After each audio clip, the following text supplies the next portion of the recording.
Moti i ngrohtë dhe temperaturat e larta të ditëve të fundit kanë sjellë gjallëri në Bregdetin shqiptar. Plazhet e Shëngjinit dhe Durrësit janë mbushur me pushues, duke shënuar një fillim të hershëm të sezonit veror. Qytetarë nga gjithë Shqipëria, por edhe shumë vizitorë nga Kosova dhe Maqedonia e Veriut kanë zgjedhur të kalojnë fundjavën pranë Bregdetit të Shëngjinit, ndërsa strukturat akomoduese hoteliere thonë se fluksi ka nisur të ndihet që në ditët e para të majit.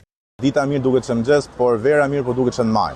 Kështu që koha mirë, koha favore temperaturat, lidhur kjo edhe me ditët e pushimit, ka ndikuar që Shëngjin ketë një fluks lart vizitorësh. Unë besoj që fillimi i majit do jetë pasqyruar dhe do të jetë i reflektuar edhe në ditën vazhdim me një fluks lart dhe për të vazhduar pastaj me një verë fantastike sezonit të 2025-s. Kemi patur një rritje të prezencës të huajve, kryesisht polak, çek, ndërkohë përveç këtyre kemi edhe gjerman, kemi edhe slovak. Edhe Bregdeti i Durrësit është mbi populluar nga pushuesit, ndërsa kryetari i shoqatës hoteleri turizmit thotë se qyteti synon një turizëm gjithvjetor.